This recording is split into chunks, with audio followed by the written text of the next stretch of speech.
नमस्कार, आप देख रहे हैं गंभीर न्यूज और मैं हूं संजीव गंभीर। पेश है हमारी आज की खास रिपोर्ट। हमारा चैनल अच्छा लगे तो लाइक, शेयर और कमेंट कीजिए।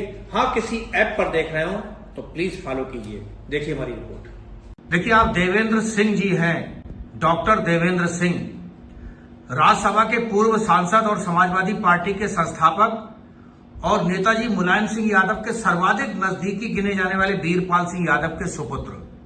देवेंद्र जी, हमारे दर्शक आपको देख रहे हैं और आज हम आपसे खास मुलाकात कार्यक्रम के तहत मिलने आए हैं। जनता बिथरी चैनपुर की खासतौर से चाहते कि आप राजनीति में आए और राजनीतिक विरासत पिताजी की संभालें, क्योंकि उन्होंने ऐलान कर दिया कि अब मैं कोई सक्रिय राजनीति में भाग नहीं लूंगा, कोई इलेक्शन नहीं लड़ूंगा।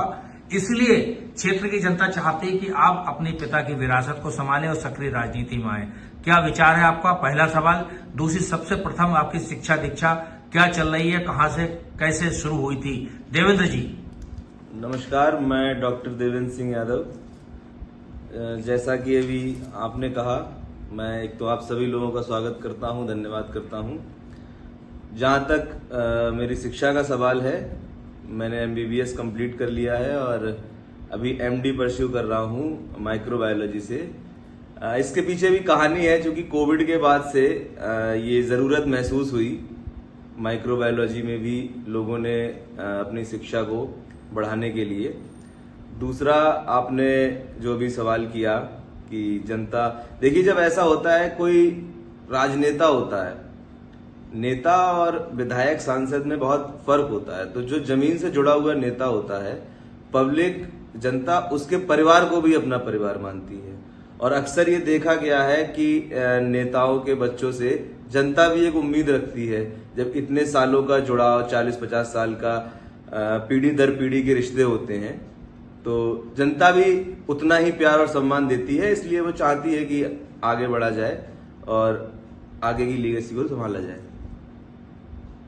क्या विचार बिथरी चैनपुर की आवाम का, जनता का, भावनाएं, इच्छाएं हैं कि आप उनका कम से कम दुख दर्द में सक्रिय रूप से काम आए, विधायक बने, तो क्या लग रहा है?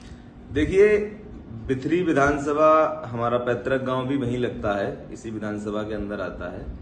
और बचपन से ही, हम तो जब छोटे हैं तब से ही राजनीति देखते आए हैं, बड़े हुए हैं उसमें। ये पूरा परिवार है। परिवार तो जैसे परिवार उसी को तो कहेंगे जिनके संग बच्चा बड़ा होता है, खेलता है, बड़ा होता है। तो हमारा तो पूरा परिवार ही विधानसभा है। बचपन से ही, हम 4 साल के थे, बरेली आए, तब से लोग गांव के, तब से ही हमें खिलाते भी आए हैं और परिवार की तरह हमारे साथ रहे हैं। लेकिन जब मैं विधानसभा की तरफ देखता हूं तो बड़ा ही दुर्भाग्य रहा है बिथरी विधानसभा का, कि जिस प्रकार से विकास होना चाहिए था यहाँ पर, वो नहीं हो पाया। हम लोगों की सरकार में, 2012 वाली सरकार में, आदरणीय MP साहब ने जितना काम उस समय करवाया जा सकता था उतना करवा दिया, लेकिन वो काफी नहीं है। अभी आगे के लिए जब हम देखें तो अभी बहुत सी संभावनाएं नजर आती है, बहुत सी चीजें होना चाहिए इस विधानसभा में। और मुझे लगता है कि आने वाले समय में समाजवादी पार्टी की सरकार बनेगी और हम और ज्यादा काम करने का काम करेंगे। देवेंद्र जी, PDA पंचायतें लगी थी, समाजवादी पार्टी के नेता जगह जगह अपनी अपनी विधानसभा में लगा रहे थे। क्या आपके माध्यम से, आपके नेतृत्व में, आपकी क़यादत में कुछ PDA पंचायतें लगी? जी बिल्कुल, PDA पंचायतें की हमने, 1-2 बड़े प्रोग्राम भी किए और बहुत अच्छा रिस्पांस था जनता के द्वारा। लेकिन मुझे ऐसा पर्सनली महसूस हुआ कि हम बड़ी बड़ी सभाएं ना करके छोटे छोटे गांवों में जाके उनसे डायरेक्ट अगर संवाद करते हैं तो हम उनकी समस्याओं को भी सुन सकेंगे। वो क्या महसूस कर रहे हैं, क्या उनकी ग्राउंड लेवल पर समस्या है और कैसा उनका मानना है आगे आने वाली राजनीति के लिए, सरकार के लिए और आगे जो चुनाव आएंगे उनके लिए। तो मुझे लगता है कि अगर हम ग्राउंड लेवल पर काम करें तो वो ज्यादा बेटर होता है। क्या रिस्पांस आया आपकी पंचायतों में? लोग कैसा उत्साह दिख रहा है?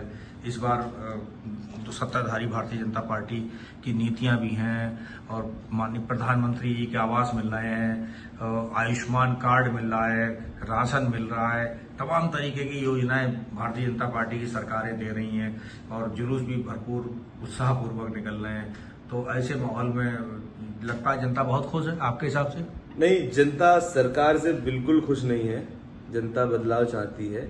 कई कारण है जो अभी आपने कई स्कीमों के बारे में गिनाया। देखिए, दो प्रकार के नेता होते हैं, दो प्रकार की सरकारें चलती हैं। एक वो सरकारें होती हैं जो ग्राउंड लेवल पर काम तो करती हैं, लेकिन उसका प्रचार प्रसार उतना नहीं कर पाते हैं, जो कि समाजवादी पार्टी ने 2012 से 17 में विकास किया, उसका उतना प्रचार नहीं किया। मतलब मुझे नहीं लगता इसमें कोई फायदा है कि अगर आप एक बजट प्रचार में खत्म कर रहे हैं और उससे दुगना और उससे कम बजट विकास में खत्म कर रहे हैं। भारतीय जनता पार्टी के संग उल्टा है, वो विकास में कम खर्च करते हैं, उसके प्रचार में ज्यादा खर्च करते हैं। अगर आप आयुष्मान की बात कर लीजिए, मैंने ये चीज देखी है। आयुष्मान जैसे शुरुआत में जब लागू हुआ था, उसमें डॉक्टर्स को भी काफी समस्या आई थी, और अब जाके बहुत लिमिट कर दी गई हैं चीजें। उसमें जो दवाइयां मिल रही हैं उनकी क्वालिटी क्या है, प्लस एक चीज और है, जैसे अगर कोई मरीज आयुष्मान में भर्ती होता है, किसी कारणवश अगर उसका ऑपरेशन डिले हो जाता है, तो उसको जो फीस है, जो 2-3 दिन वो एडमिट रहता है, वो उसे अपने पास से देनी पड़ती है। तो गरीब आदमी तो आयुष्मान लेके जा रहा है भर्ती होने, किसी कारणवश अगर उसका ऑपरेशन नहीं होता है तो उसे वो खर्चा देना पड़ जाता है। तो ये समस्या है, सरकार को उसका समाधान करना चाहिए। देवन जी, आपके पिता राज्यसभा के सांसद रहे, लंबे अरसे समाजवादी पार्टी के जिला अध्यक्ष रहे, उन्होंने तमाम पार्टी को अपने हाथों से बनाया, और एक दौर था कि 9 में से 7 सीटें समाजवादी पार्टी जीती थी। क्या वजह थी? क्या आपको लगता है कि उस समय के नेता ज़्यादा प्रभावशाली थे और आज के नेता में कमजोर हो गए किसी वजह से? क्या कारण लगता है? उतार चढ़ाव क्या है, बदलाव क्या दिख रहा है आपको? देखिए, मेरी नजर में जो मुझे लगता है, उस समय जो संघर्ष की राजनीति थी, जो गरीबों पिछड़ों की आवाज बनने की राजनीति थी, उस समय जो नेता पैदा हुए, उन्होंने गरीबों के लिए, अपने समाज के लिए या पिछड़ों के लिए अपनी पूरी जिंदगी एक आंदोलन में दे दी। उस आंदोलन से ये लोग जो नेता निकल के आए, इनका प्रशासन में भी दबाव था और वो हक की आवाज, हक की लड़ाई लड़ते थे। फिर बीच में क्या होता है कि कुछ ऐसे नेता आ जाते हैं जिन्हें अपना स्वार्थ दिखाई देता है, तो वो अधिकारियों से या प्रशासन से सेटिंग कर लेते हैं, उसमें काम धाम तो कुछ होता नहीं है। अब की जो सिचुएशन मैं समझ पाता हूं कि कहीं ना कहीं प्रशासनिक अमला जो है वो हावी है नेताओं पर, जबकि होता है नेता जो है वो लोकतांत्रिक सेवक है, और अधिकारियों का जो काम है वो सिस्टम से उस किसी भी काम को करना है, ना कि करवाना। अब जैसे आप ये लगा लीजिए, अन्याय अगर हो रहा है, किसी पिछड़े वर्ग पे अन्याय हो रहा है, किसी अनुसूचित जाति पे हो रहा है, तो अधिकारियों का ये होता है कि भाई हमें जल्दी से जल्दी रिपोर्ट फाइनल करके दे देनी है, उसमें कौन दोषी है कौन क्या है, जल्दी वो नहीं कर, जब उन पर दबाव होता है। यहीं पर नेताओं का काम होता है भाई, सेवक। इसीलिए तो अगर हम किसी समाज के सेवक हैं, किसी समाज के नेता हैं, तो उनके संग अन्याय ना हो। हम, भारत का संविधान क्या कहता है, चाहे 100 गुनहगार छूट जाएं, मगर एक जो बेगुनाह है उसे सजा नहीं होनी चाहिए। आज ये उल्टा हो रहा है, आज जो सामने आया उसे पकड़ के बैठा दिया, उस पर धाराएं लगा दी और अपना केस क्लोज कर दिया। ये एक डिफरेंस है। आज के जमाने में जो नेता हैं, इस समय पर जो विधायक, सांसद, मैं किसी पर्टिकुलर के लिए नहीं कह रहा, उतनी मजबूती से प्रशासन के सामने अपने कार्यकर्ता और अपने लोगों की बात नहीं रख पाते हैं। इसी वजह से लगता है कमजोर साबित हो रहा है जी, जनता की उम्मीदों पर पानी फिर रहा है जी।